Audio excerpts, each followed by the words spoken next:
Hello and welcome. It's such a pleasure to connect with you all today. We're very much looking forward to introducing ourselves, introducing our company, what we do, and also talking about this brand new opportunity in our podcast. So we are officially welcoming you to the Inspired Voices podcast, a platform that will be dynamic and exploratory, in the vision and understanding of healthcare, social change and innovation in today's world. So we're very, very excited for this platform to begin rolling out and sharing with you insight from those around the world, as well as from ourselves, in relation to those areas that we discussed. So to begin, we'd love to hear a little bit more from you, please. We're going to do some self-introductions and just kind of explain who we are, what we've experienced personally and professionally to this point, and what we hope to accomplish going forward. Would you like to begin? Sure. Hi, everybody. I'm Jennifer Vasquez. I have a PhD in social work and am a licensed clinical social work supervisor. I go by Jenna, so that's my nickname. And I'll tell you a little bit about my journey into social work. So when I was getting my bachelor's degree, I came across yoga. I took a yoga class as an elective in college. And I fell in love. It was something I had never experienced before. It was something that I felt like really changed my ability to relate to myself and my ability to relate to others. So as soon as I graduated, I found a yoga school. And lucky for me, I was able to find the Temple of Kriya Yoga in Chicago. And I began studying with Sri Goswami Kriyananda. And he was my teacher for many, many years. So in the late 90s, I enrolled in a 200-hour Hatha Yoga teacher training, and I went about learning how yoga impacts your life, how yoga can change your state, how yoga can help you heal, and I fell in love. So immediately I moved around the corner from the temple and just began studying. And every weekend we would go to meditation at the temple, find that place of peace inside ourselves, be able to feel refreshed and renewed to start the week and face all the challenges that are out there in the world. So after studying yoga for a while, what I found was a lot of my cohort in my yoga teacher training program were psychotherapists. So I became really curious about what led them to yoga and how they were integrating yoga and psychotherapy and what they were doing in that space.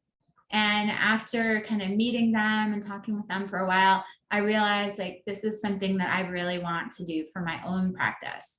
So I decided to go ahead and enroll in an MSW program. And I had the great fortune of being introduced to a job from one of my actually substance abuse professors. He knew of my yoga work and he invited me to come in and work with physicians in his practice who were at a day treatment program for addiction recovery.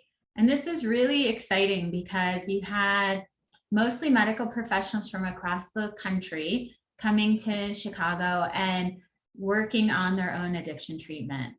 And these were very high functioning folks, very successful. And, they were mainly physicians, anesthesiologists, OBGYN, really at the pinnacle of their career. But what was happening was they were addicted. They became addicted to drugs and alcohol. And I think that this was a real problem for their lives, because they got to the point where they needed to seek out treatment and they were no longer able to functionally cope with their addictive behaviors anymore. So I got really curious because I thought, well, gosh, these are people that society really admires. They're kind of at the top of their game. They're able to hold this position. Why are they addicted?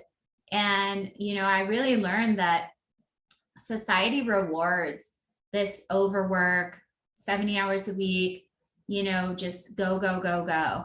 And it's very hard to turn off. So after you have that kind of high intensity and you get home, it's hard to go from, being in surgery to like being in your living room with your family. That's really difficult, those transitions. So they required something to help them change their state so that they could unwind after that long day. And sometimes like many days in a row of that kind of high intensity pressure. And after getting to know my patients for a while, under the surface, what I started to learn was there was a lot of developmental trauma history going on there. And so the function of this drug and alcohol addiction was really to help numb out from having to really face what they had never dealt with up until now. So between the combination of the overworking, high intensity career and the addiction, they were really able to not have to actually sit with their trauma history, and they had never really dealt with it. So I became really interested in what Dr. Nadine Burke-Harris talks about, which is going up the river and figuring out like what is happening up here when the trauma occurs, that we can look at intervening there so that these folks don't have to suffer from addiction and these types of really life debilitating behaviors later on. So I made kind of a radical change and I moved across the country and came to the Central Texas area and began working in a nonprofit that served victims of interpersonal violence. And we worked with survivors of domestic violence, dating violence, sexual assault, childhood sexual abuse, adults and kids, people of all ages that had experienced trauma. And what we did, and I became the counseling resource program director there. I had a team of 10 counselors and advocates that I oversaw and supervised. And what we did was we looked at what types of interventions can we use to help support survivors of trauma so that they can find healing. The beauty of it was during that time, I really became immersed and introduced into the world of trauma research and trauma treatment. I went on to pursue several very significant trainings for myself. I became an internationally certified yoga therapist. I also studied the work of Dr. Peter Levine and somatic experiencing. And I went on to study the work of Dr. Lawrence Heller and the neuroaffective relational model that works specifically with developmental trauma. And this is the type of trauma that occurs at a young age in the developmental phases of life. And this can be anything from chronic misattunement, where the parents are just missing the child and it's not malicious, it's not intentional, but there's just some disconnect between what the child's needs are and what the parent is capable of giving. All the way down to narcissistic abuse and sadistic abuse. And these are the types of things that we were trained to treat. So in that work, I really fell in love with trauma treatment, and I decided that I wanted to become a trauma researcher myself and really delve into understanding how research can help to support therapy and clinical work. So I went on to pursue my PhD in social work, and I focused my research mainly in the areas of trauma and addiction. So that has kind of been my career focus. And I would say that the way that that connects to my personal values are that in my personal values, they very closely align with my professional values. So some of the things that I believe very deeply in are the dignity and worth of the person, meeting the clients where they are, anti-racist practice. These are some of the principles that guide me professionally and personally. And my work and my values and my experience has led me to have a great desire to help support emerging therapists. So now I've taken my experience supervising clinicians in the nonprofit, as well as the experiences I had supervising interns. I supervised over 60 interns in my professional career. And we've moved that into our new business, which we're very excited to tell you about. But first, I'd love to ask Elijah to introduce himself. Yes, yes, and wow, just a great reflection. What a journey in this process, and I had the opportunity of watching that firsthand. So to be able to grow up in such an environment that was very holistic, very focused on well-being, health from a multi-system perspective, allowed me to really engage in the world, engage myself with a level of depth and consideration. So growing up in an environment very focused on community service, community relations, community engagement, holistic healing, that helped me to really find my voice early, to engage in that kind of intrinsic, intuitional sense of direction, understanding the flow of energy, transference, countertransference, and how humans best connect, and what are some barriers that keep us from connecting. So I was very, very passionate about sports, about athletics, about human performance early on. And that led me to my journey at Central Connecticut State University, where it began as a student athlete. Ultimately, that journey did not take me to the end of my career at Central Connecticut.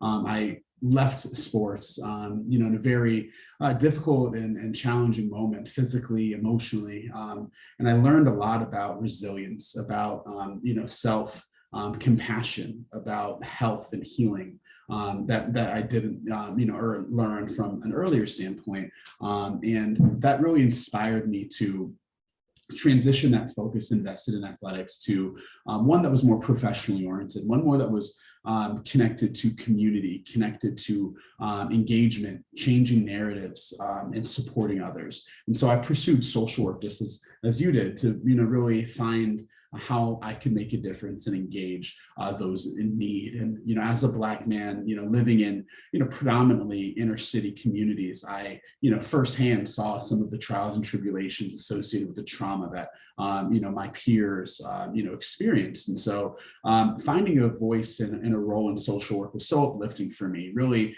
engaging in those early level classes to understand what role social work had in the daily operations of our society, and learning just exactly how we engage and interacted with others, and developing a passion for meso and macro work. So as I transitioned to social work, I got busy. I very much involved myself in leadership roles wherever I could find them, in the student council, as well as with our social work honor society, just trying to push the narrative, trying to create a platform that can elevate myself and enhance the work that our department did, as well as the the work that my colleagues engaged in at that stage of development. So really pursuing research to better understand the health needs and implications and outcomes of our community residents in New Britain. That led to a research study that we did, as well as a public intervention that we did, integrating with the local hospital systems to connect to some of the most at risk within our community.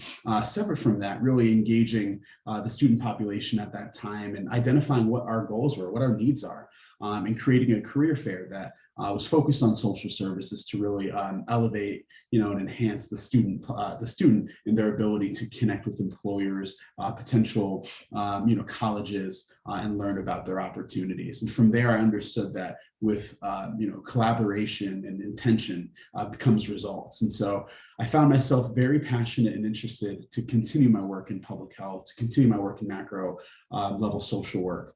However, to add a component that was more micro based, to better understand the connecting factors, with the psychosocial well-being, and how individuals on a personal level can function. And so that led me to pursuing my master's at New York University Silver School of Social Work. Just an incredible experience with a very excellent institution that is leading in clinical theory, and to be able to collaborate and work with very incredible professors, understanding psychodynamic theory, understanding human behavior in the social environment, understanding the elements and components of psychopharmacology, and the varied aspects of clinical intervention, and how engaging so in an integrated fashion can enhance outcomes. So that was a really formative and profound impact on my development at that time, while also, having the opportunity to continue pursuing macro and meso level practice.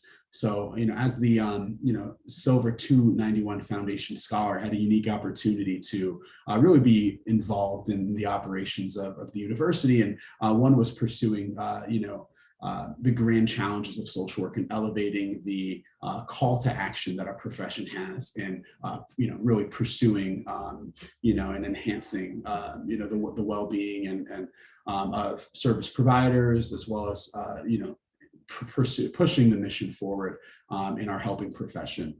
So really co-creating a unique program that supported people in their ability to present and discuss some of the more innovative aspects of their professional experience in social work at NYU Silver. And being able to, second that, kind of dual explore meso and macro practice through involvement with the borough president's office, and where I, really had the opportunity to better understand the needs of constituents in Manhattan, to engage them on a daily basis and recognize how housing, access to, quality nutrition, education, and, fundamental resources were an essential component to survival, and some of how basically how the daily challenges that many residents throughout Manhattan experience affected their progress, their well-being, and their success rate in life. And it was an incredibly humbling and eye-opening experience working with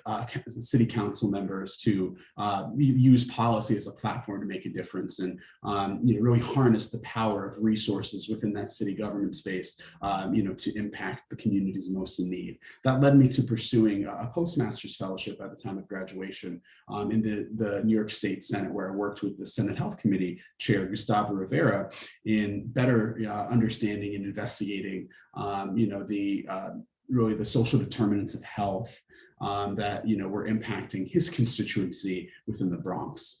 So doing research to better understand air quality and how it impacted the health and development of children, living in the Bronx, to research how social practices like vaping, affected people's health, and what opportunities we had to mitigate early access to substance use, through policy, and that kind of experience, engaging with constituents again and exploring policy and presenting research that could inform policy, was a really critically important position at that time to help me understand the function of government and its connection in relation to social service. From that point, I realized it was incredibly important to continue on and as a multidimensional social worker. And so I came back into the community. I was very passionate and inspired by what we saw at the onset of the COVID-19 crisis, what our healthcare workers were called to do, and recognizing at a young age the position I was in to step in and to try to make a difference on the ground. And so I immediately jumped in during the height of the pandemic into the Bronx at a local, level 5 hospital to pursue my career at the inpatient, level, really. So beginning to work with, patients and understand, what kind of dynamics they experience within the home environment, within the communal environment, and how we could leverage those to support them in their healing process, post-surgery or post-medical intervention, in returning home, and which continues to be where I find myself today, in an incredibly humbling and eye-opening experience, being able to collaborate interdisciplinary, right?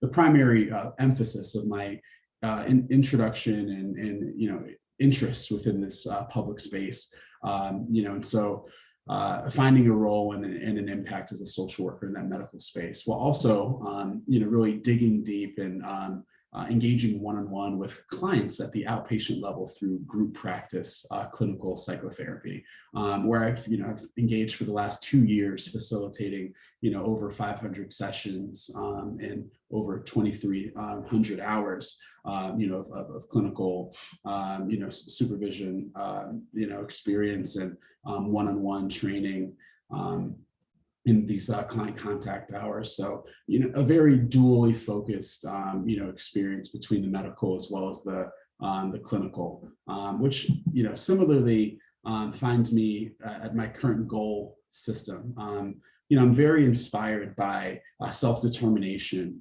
and the empowerment process, supporting people and connecting people to resources or opportunities or pathways to healing or to growth, whether that's personal and professional. And so I'm very inspired by compassion, about health, about really enhancing well-being from a multi-dimensional perspective. And those core components really orient my understanding and interest in the professional realm of social work. And currently, my goals are really focused upon, taking that next step and creating a platform that's, very driven and inspired to help elevate the next generation of social workers, find their voice and their direction in this field, and learn to do so through a holistic lens. And so very much focused on professional development as well, continuing to pursue advancement in clinical training methods and recognize how I can continue to enhance myself as a clinician as well as a supervisor and as an aspiring leader in the field of social work. Yeah, and so we're very much excited to introduce our business, the Inspired Practice LLC, clinical psychotherapy business. And we are a virtual psychotherapy company really focused on making accessible and relatable services that help people, really be able to transform their lives in an integrated fashion through mental health care as well as through yoga therapy. We are currently based in the Austin, Texas, region, and also, provide these services on a virtual platform throughout the state of Texas. So please, I'd love to hear if you could just talk more about our mission and some of our intentions in this new business pursuit. Yeah, so Inspired Practice LLC, I'm very excited to have created this group psychotherapy practice with Elijah. And we're bringing really transformational psychotherapy services to residents across Texas. We offer a variety of services. We offer a variety of clinicians, very specially trained psychotherapists that are here to meet the needs of the clients across Texas. And I offer clinical supervision to each and every one of our therapists. So they're under supervision, they receive consultation and support during their work with clients as they're working toward their clinical license. Yeah, and we have a very, fresh vision. Our vision is to redefine the platform of clinical psychotherapy, of healing, of self-transformation, and to do so with integrated methods. We really seek to advance research and theory and inform our practice through a very evidence-based approach. Taking a very strict and direct training process for each clinician to enhance and support their practice individually. We hope to continue to advance, throughout the Southeast, into every state that we recognize and find a need.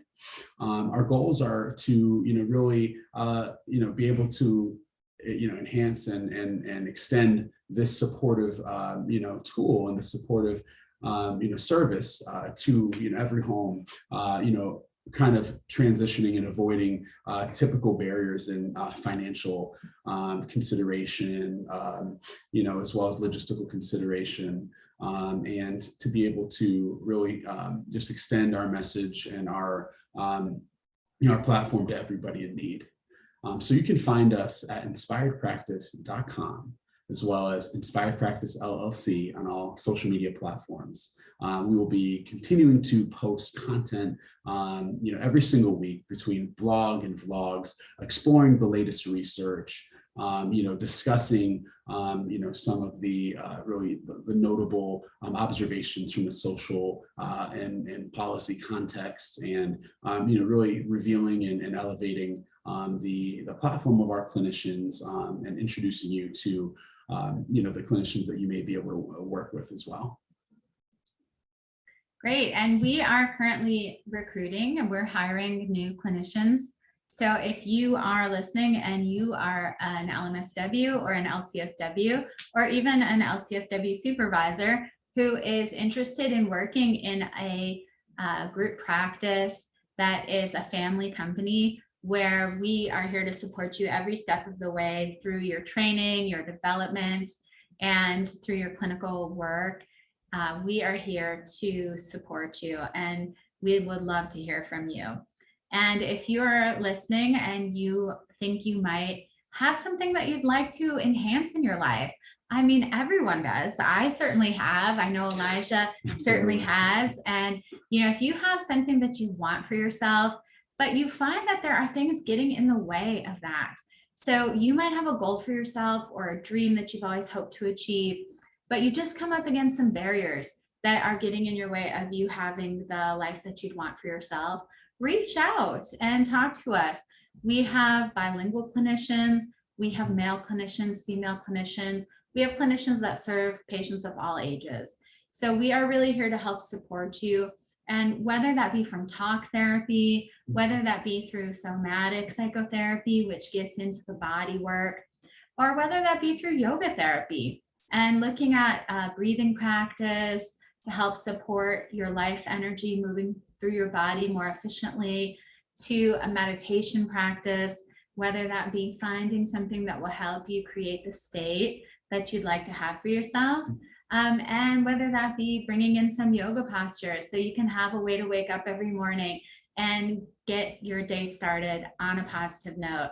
That's what we're here for. And we'd love to meet you and have a conversation and talk more about how our family can help support you and your relationship, help your relationships to improve, to help support your family. Absolutely. And which also brings us to the topic at hand today, introducing you to the new Inspired Voices podcast platform. We are so thrilled and excited because this platform will be really quintessential in our messaging, really enhancing, the importance and the value of integrative healthcare, exploring, different modalities, different research, and as well as better understanding the impact and the outcome of clients throughout the country, and experiencing different trauma-informed, implications. And so, we are going to be involving a variety of different voices, throughout the country and beyond, who are active and engaged, invested, in the work to elevate their platform and expand their message to better understand just how, inspired voices in the world are making a difference every day in our communities. Yeah, we really look forward to having you join us in our podcast.